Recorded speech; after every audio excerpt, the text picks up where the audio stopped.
Hello बच्चों, good morning everyone. Welcome back to my YouTube channel @BBS Kushwaha. So बच्चों, I am present here to take session on the topic work energy, class 9 physics. In this session, we'll discuss about the concept of work energy, mathematical expressions of energy, derivations of kinetic energy, potential energy, and some numerical based on these energies.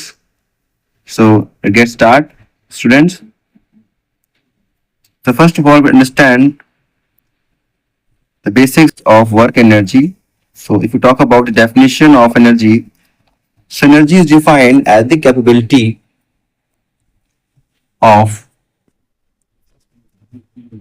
the body to perform work.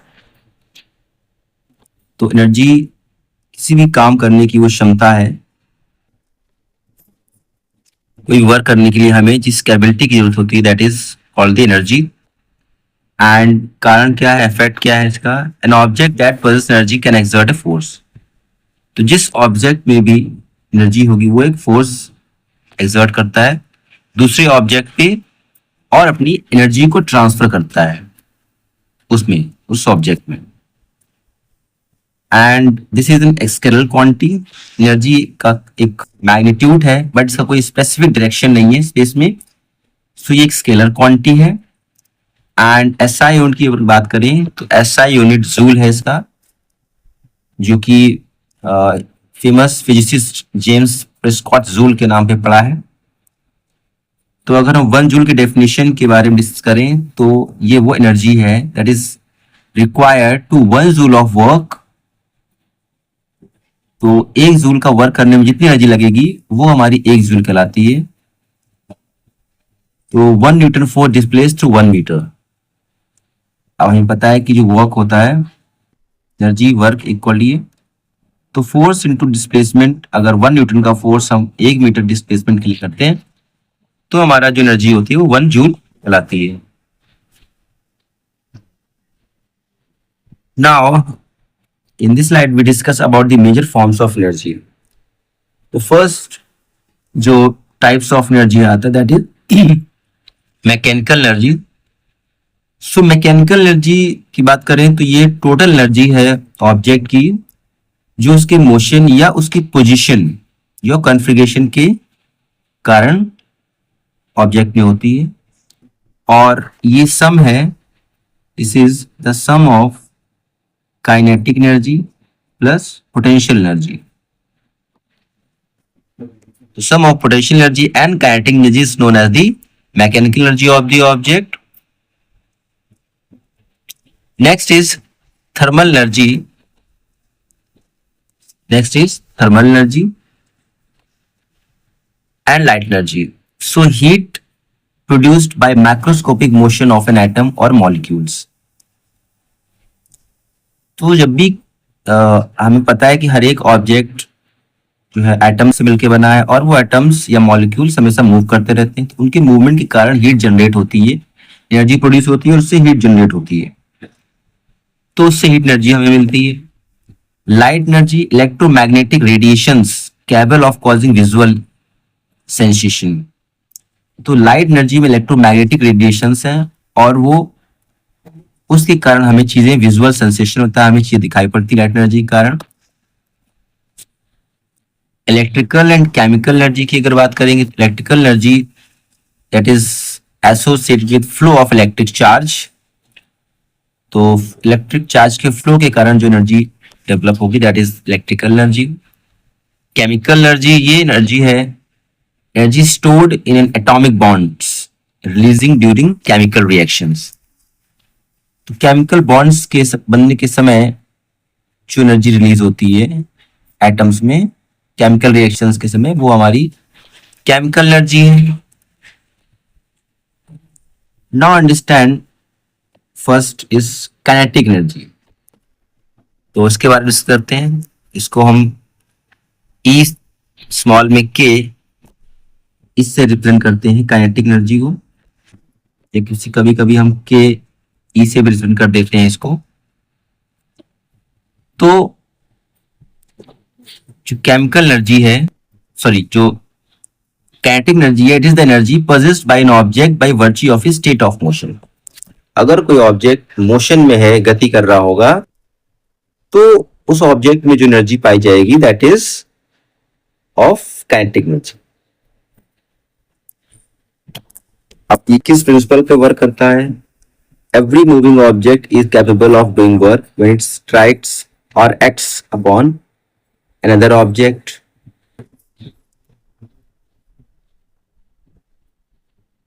तो हर एक moving object कोई ना कोई work करता है जब ये किसी दूसरे ऑब्जेक्ट पे स्ट्राइक करता है, एक्ट करता है, कुछ ना कुछ वर्क डन होता है.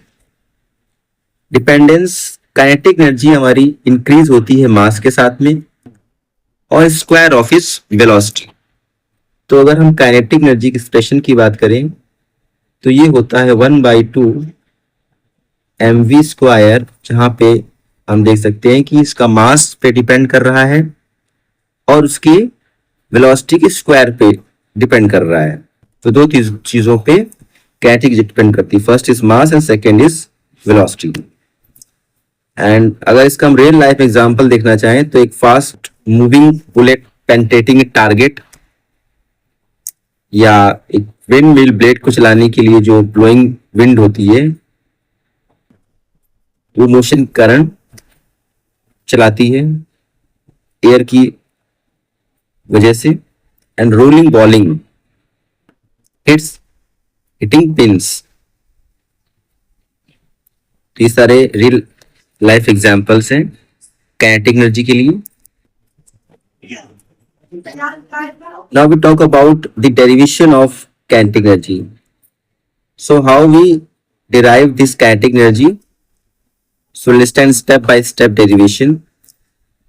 So let assume object of mass m that is in rest position. तो अगर ऑब्जेक्ट रेस्ट में है तो यूजुअली उसका जो इनिशियल वेलोसिटी होती है वो जीरो होती है, u इज जीरो, और एक constant force displace through it's distance. और उसके बाद में एक फोर्स F जो कि लग रहा है उसको s डिस्टेंस के थ्रू डिस्प्लेस कर रहा है. अब इस केस में जो वर्क डन होगा हमारा ऑब्जेक्ट पे वो force into s, force into displacement. And Newton's के सेकेंड लॉ के हिसाब से F equal to ma, equal to mass into acceleration से. सेकेंड लॉ कहता है कि मास और एक्सेलरेशन का मल्टीप्लिकेशन.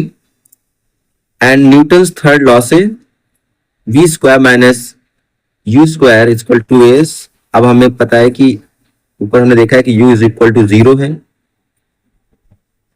अब यहाँ पे u इज इक्वल टू अगर 0 है तो पुट करेंगे इस इक्वेशन में तो हमें यहां से मिल जाएगा s equal to v² / 2s.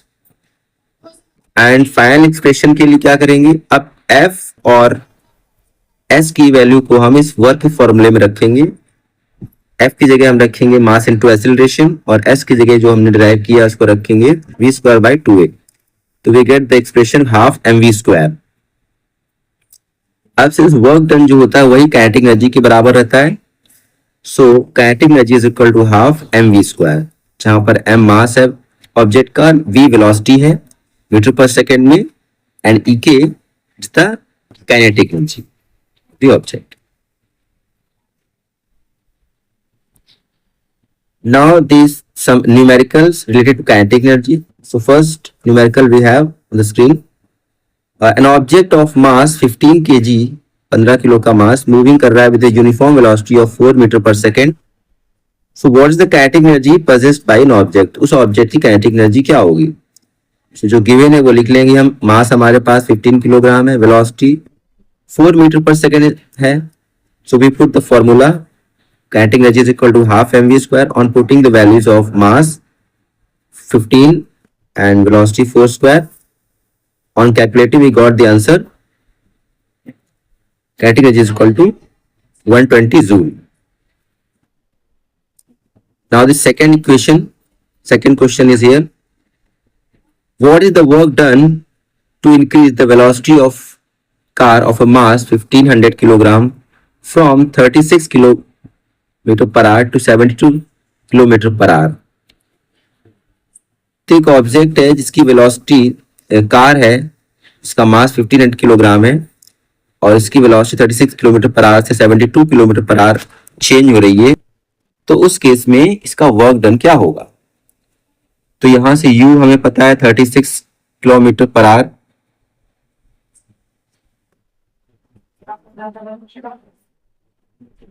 so we convert into metre per second, so 5 by 8 multiplied 10 metre per second, v भी हम चेंज कर लेंगे 20 मीटर पर सेकेंड। तो इनिशियल वेलोसिटी हो गई इसकी हाफ mv स्क्वायर से, मास रखा है, वेलोसिटी रखी है तो 75,000 जूल।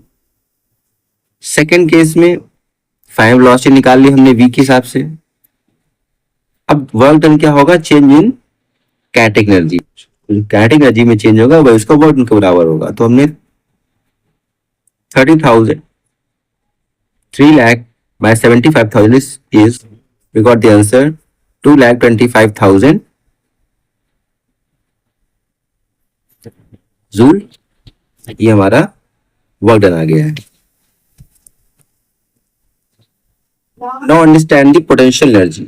अब ये पोटेंशियल एनर्जी क्या चीज है? So we understand this type of energy. So potential energy we represent like E, इसमें P is potential energy and this is the energy possessed by an object due to its position or configuration या shape। तो उसके height या position के कारण जो उसके अंदर एनर्जी होती है दैट इज पोटेंशियल एनर्जी, या कॉन्फ़िगरेशन के हिसाब से या शेप के हिसाब से। Second is gravitational potential energy. क्या है? Energy stored in an object when it's raised to an height against gravitational pull. तो ग्रेविटेशनल पुल के अगेंस्ट में अगर उसको हाइट ऊपर की तरफ ले जा रहे हैं या ऊपर से कुछ नीचे आ रही है अर्थ की तरफ, सेंटर की तरफ अर्थ के, तो वो एनर्जी होगी that is gravitational potential energy. फिर आपकी इलास्टिक पोटेंशियल एनर्जी है। ये एनर्जी है जब ऑब्जेक्ट डिफॉर्मेशन हो रहा है, ऑब्जेक्ट का शेप में डिफॉर्मेशन हो रहा है, जैसे कंप्रेस स्प्रिंग है, स्ट्रेच्ड बो स्ट्रिंग है, तो इसमें इलास्टिसिटी के कारण जो एनर्जी होगी that is potential energy. Real world की एग्जांपल की बात करें तो water stored at a high elevation in hydroelectric dam. तो हाइड्रोइलेक्ट्रिक डैम में जो हाई एलिवेशन से वाटर को स्टोर करा जाता है तो उसके अंदर large amount of potential energy होती है। Stretch rubber band ready to release, और स्ट्रेच रबर बैंड को आप जब खींचते हैं तो उसके अंदर भी बहुत सारी पोटेंशियल एनर्जी होती है। यहाँ पे डायग्राम से देख पा रहे हैं इस रिजर्वायर, और ये टरबाइन है, यहाँ से ये हाइट से एलिवेशन से वाटर को फ्लो कराएंगे। टरबाइन के ऊपर ये वर्क डन करेगा, वर्क लगाएगा, फोर्स लगाएगा, उससे टरबाइन मूव होगी। सो इसके इस वाटर के अंदर, रिजर्वायर के अंदर जो वाटर के अंदर जो एनर्जी होगी that is of potential energy. Now for if we talk about the formula of potential energy, so derivation of potential energy is what? So consider करना पड़ेगा हमें एक मास m जिसको हम h हाइट तक ग्राउंड लेवल से ऊपर की तरफ उठा रहे हैं, वो ये ग्राउंड लेवल है, ये हम इस हाइट तक इसको ऊपर लेके जा रहे हैं। मिनिमम फोर्स जो रिक्वायर्ड होगा वो हो जाएगा F equal to mg, because जो हम अगेंस्ट जा रहे हैं ग्रेविटेशनल पुल के, यहाँ पे m a की जगह हम g लेंगे, F equal to mg, weight के बराबर।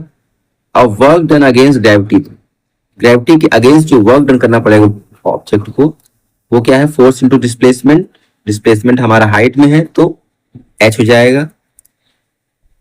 अब हम यहाँ पे वर्क डन निकाल लेंगे तो F की जगह हम mg रख देंगे, तो mgh W is equal to mgh। जो फॉर्मूला बन गया हमारा वो बन गया काइनेटिक पोटेंशियल एनर्जी का, EP is equal to mgh mass into gravitational gravity into height, और जो वैल्यू है जी की दैट इज 9.8 मीटर पर सेकंड स्क्वायर, ये राउंड फिगर में 10 मीटर पर सेकंड स्क्वायर लेते हैं, और h हाइट है डिफरेंस ग्राउंड लेवल से।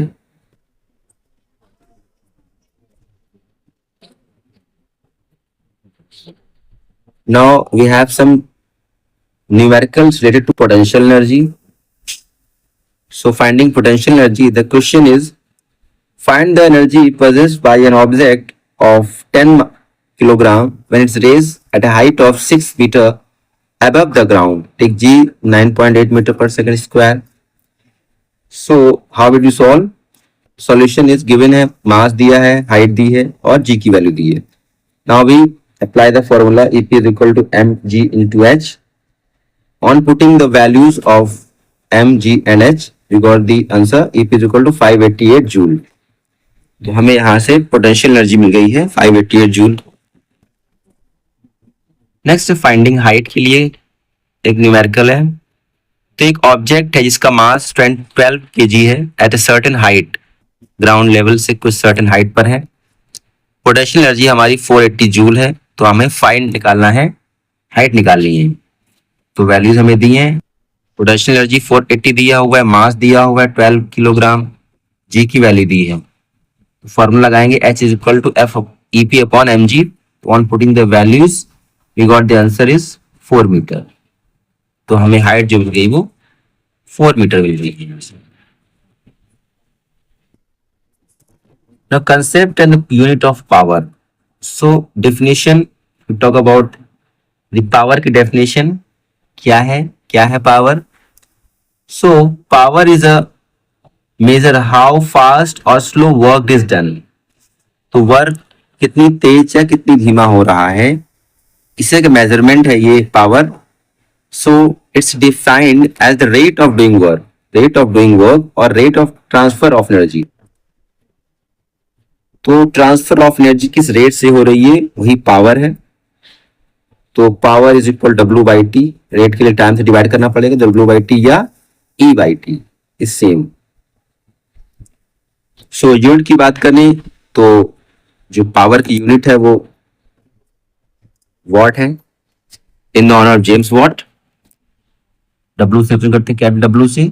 वॉट डिफिनेशन की बात करें अगर, तो power when 1 joule of work done in 1 second.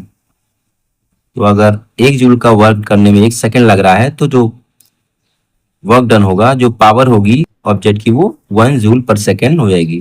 दूसरी हाई यूनिट्स की बात करें तो 1 किलोवाट, 1000 वाट, 1 मेगावाट, 10 की पावर 6 वाट हो सकती है.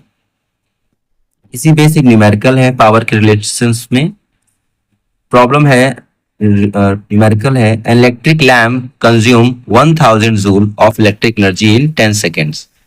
एक इलेक्ट्रिकल लैम्प है जो 1000 जूल की इलेक्ट्रिकल एनर्जी कंज्यूम करती है 10 सेकेंड्स तक. तो हमें उसकी पावर बतानी है क्या होगी.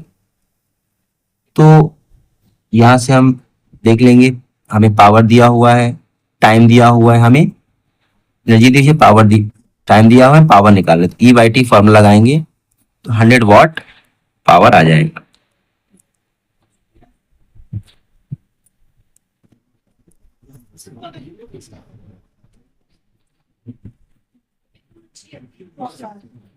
Now commercial unit of energy क्या है, एनर्जी की कॉमर्शियल यूनिट क्या है. The unit joule extremely small and inconvenient for expressing large quantities of electrical energy consumed in household and industries. तो एनर्जी के लिए हम जूल का इस्तेमाल नहीं करते क्योंकि बहुत छोटी यूनिट और इनकन्वीनियंट भी है लार्ज क्वांटिटी दिखाने के लिए. So we use kilowatt hour, KWH represent करते हैं किलोवाट आवर को दिखाने के लिए. ये कॉमर्शियल यूनिट है इलेक्ट्रिकल एनर्जी के लिए. पॉपुलरली इसको यूनिट कहा जाता है इलेक्ट्रिकल बिल में. डेफिनेशंस की अगर बात करें 1 किलोवाट, तो ये energy consume by the appliance of power rating of 1 kilowatt. 1 kilowatt rating का अगर अप्लायंस है और वो 1 घंटे तक लगातार चल रहा है तो एनर्जी वो कंज्यूम करेगा वो 1 किलोवाट आवर होगी. So commercial unit, commercial energy है किलोवाट आवर, पावर किलोवाट में, time in our.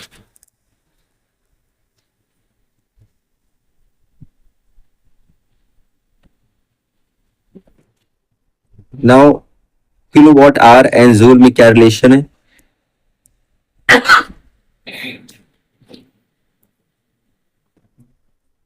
So understand step by mathematical proof. तो 1 kilowatt in terms of watt, as we know 1 kilowatt is equal to 1000 watt या 1000 per second. 1 hour को second में convert करते हैं, 1 our में 3600 seconds होते हैं. and we multiply power and time. So 1 kilowatt hour is equal to 1000 watt into 36 kilowatt. So we got the expression 1 kilowatt hour equal 3.6 into 10 raised to the power 6 joule or 3.6 mega joule हमें energy मिलती है. So we convert kilowatt hour into joule in this factor. इस factor से हम multiply करने पर वो joule में कन्वर्ट कर सकते हैं.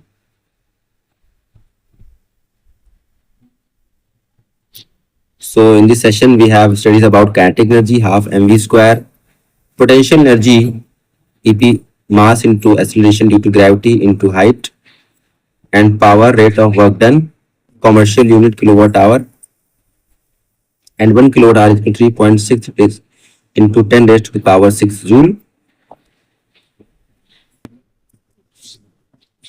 So keep watching my videos. Thank you so much. Have a nice day.